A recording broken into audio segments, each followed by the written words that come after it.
Good morning बच्चों। महाभारत में बच्चों हम लोग लेसन 21 हम लोगों का कंप्लीट हो गया था, अज्ञातवास। इसके बाद नेक्स्ट लेसन है प्रतिज्ञा पूर्ति। प्रतिज्ञा पूर्ति में बच्चों उस समय का वर्णन है जिस समय उनको अपनी प्रतिज्ञा को पूरा करने के लिए, है ना, अपनी प्रतिज्ञा को पूरा करने के लिए क्या किया था। दुर्योधन से बचना भी था और पांडव जो है अपना सब कुछ जुए के खेल में जब हार गए तो शर्त के अनुसार उन्हें अपने 12 वर्ष का वनवास और 1 बरस अज्ञातवास में बिताना था। और अभी उनका बच्चों 13वां बरस पूरा नहीं हुआ है और अर्जुन हमारे सामने प्रकट हो गया है। तो डर किस बात का, ये चीज़ शर्त के अनुसार पांडवों को फिर से 12 वर्ष का वनवास और 1 वर्ष का अज्ञातवास बिताना होगा, ऐसा दुर्योधन आपस में बात करते हैं, कहते हैं। ठीक है, तो जबकि उन्हें दिल खोल कर लड़ना चाहिए, आप लोग यही रट लगा रहे हैं। अब जो सामने से रथ आता है तो उस पर कौन था? अर्जुन धनुष ताने हुए बैठा है। वहाँ पर अर्जुन की बजाय परशुराम भी होते तो भी उनसे मुकाबला करना होता। तो इस प्रकार से ये लोग बातें करते हैं। कर्ण को जो है इस तरह से दम भरते हुए देखकर कृपाचार्य झल्ला कर बोलते हैं, कर्ण मूर्खता की बातें ना करो, हम सबको एक साथ मिलकर अर्जुन का मुकाबला करना होगा। अब कर्ण को गुस्सा आ गया, बोला आचार्य तो अर्जुन की प्रशंसा हमेशा ही करते रहते हैं, बड़ा चढ़ाकर बात करते हैं उसके बारे में। कर्ण ने आचार्य की ये चुटकी ली तो कृपाचार्य के भांजे अश्वत्थामा से रहा ना गया।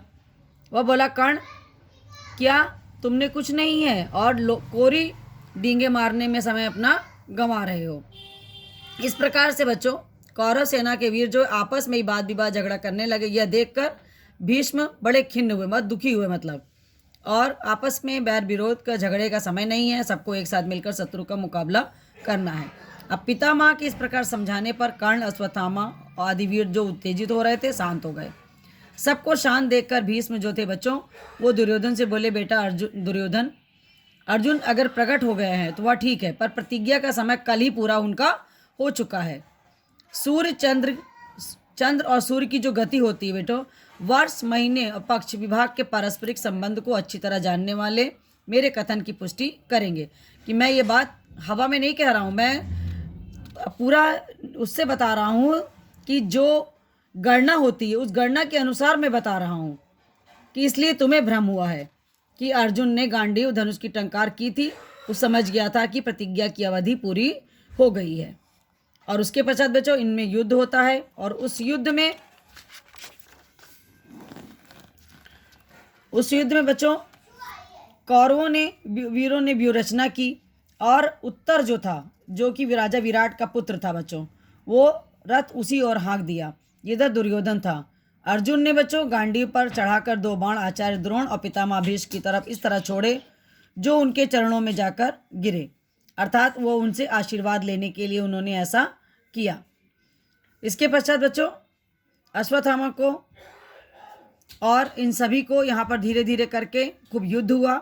उस युद्ध में 5 महारथी परास्त हो गए। तो फिर सेना जो थी वो किसके बल पर टिकती? इस तरह से बच्चों राजा विराट की सेना और इन 5 पांडवों ने, महारथियों ने जो है इस युद्ध में विजय प्राप्त की और जाके उनको ये हुआ कि बता दीजिए कि ये लोग जो है वापस आ रहे हैं। और राजकुमार उत्तर को रथ पर बिठाकर सारथी के स्थान पर खुद बैठ गए और विराटनगर की ओर दूतों को आज्ञा देकर भेजा कि जाकर घोषणा कर दो कि राजकुमार उत्तर की विजय हुई है। तो राजा विराट को तो यही लगा बच्चों कि ये युद्ध विराट ने जीता है। ठीक है बच्चों, तो ये था हमारा प्रतिज्ञा पूर्ति।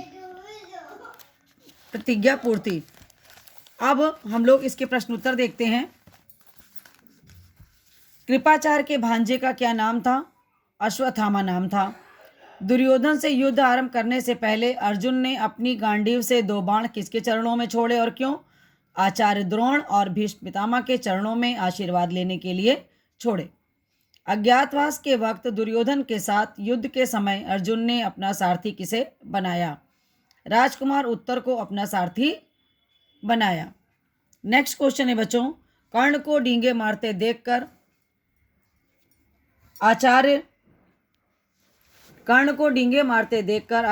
कृपाचार्य ने क्या कहा? तो बच्चों कृपाचार्य ने कर्ण को कहा कि वह मूर्खता की बातें ना करे हम सबको एक साथ मिलकर अर्जुन का मुकाबला करना होगा। नेक्स्ट क्वेश्चन है बच्चों, संधि करने के विषय में दुर्योधन ने भीष्म पितामह को क्या कहा? दुर्योधन ने कहा, मैं संधि नहीं चाहता हूँ, राज्य तो दूर रहा, मैं एक गांव तक पांडवों को देने के लिए तैयार नहीं हूँ। इस प्रकार से बच्चों ये पाठ हमारा यहाँ पे समाप्त होता है। धन्यवाद बच्चों। ये सारे क्वेश्चन आंसर आप अपनी कॉपी पे कर लीजिएगा। इसके आगे का लेसन हम लोग नेक्स्ट पढ़ेंगे।